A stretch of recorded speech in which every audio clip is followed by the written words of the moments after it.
एक गांव में एक बूढ़ा चोर रहता था। उसका एक बेटा था, वो भी चोरी करने में माहिर था। अब बेटा चोरी करता और दोनों बाप बेटे आराम से जीवन बिताते। बूढ़े चोर ने बेटे से सख्त कहा था कि वो साधु संत की बातों में नहीं आए। एक दिन चोर के बेटे ने सोचा, क्यों ना राजा के महल में ही हाथ साफ कर दिया जाए, और वह महल की ओर बढ़ गया। थोड़ी दूरी पर उसने देखा कि एक बहुत बड़े महात्मा का प्रवचन चल रहा है।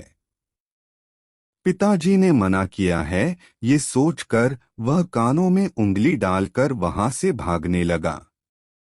भागते भागते जैसे ही वह भीड़ के निकट पहुंचा, एक पत्थर से टकराकर नीचे गिर गया। तभी महात्मा जी की आवाज उसके कानों में पड़ी, कभी झूठ नहीं बोलना चाहिए, जिसका नमक खाओ उसका कभी बुरा मत सोचो। जो ऐसा करता है उसको ईश्वर सदैव सुखी बनाए रखता है। वह तुरंत उठा और चोरी करने राजा के महल की ओर चल पड़ा। राजमहल पहुंचकर जैसे ही चोर ने द्वार को पार करना चाहा, तुरंत दरबान ने पूछा, अरे कौन हो तुम? इतना सुनते ही चोर को महात्मा का उपदेश याद आया, झूठ नहीं बोलना चाहिए। चोर ने उत्तर दिया, मैं चोर हूं। अच्छा जाओ, उसने सोचा राजमहल का नौकर मजाक कर रहा है।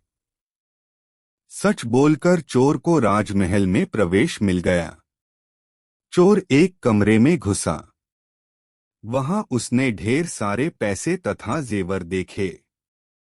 उसने एक थैले में सब धन भर लिया और दूसरे कमरे में घुस गया।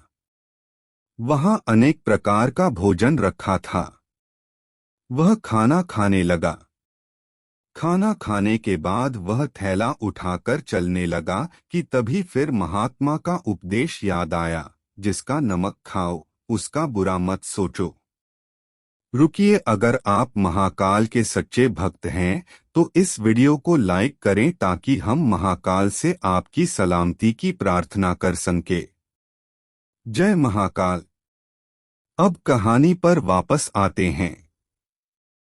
तो उसने सोचा, खाने में नमक भी था, मुझे राजा का बुरा नहीं सोचना चाहिए। इतना सोचकर वह वापस चल पड़ा।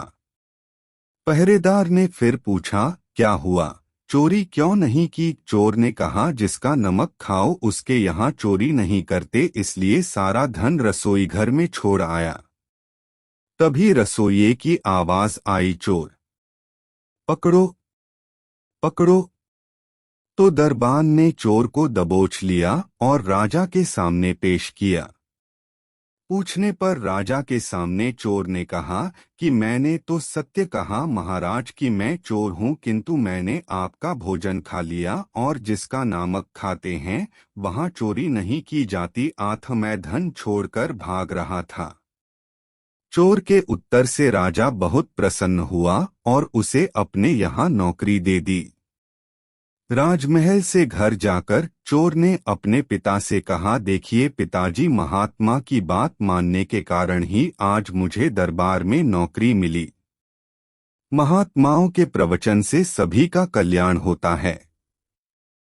ऐसी और भी मोटिवेशनल कहानी सुनने के लिए हमारे YouTube चैनल संस्कार हिंदी को सब्सक्राइब करें, जिससे आप भी भारतीय संस्कृति को जान सकें।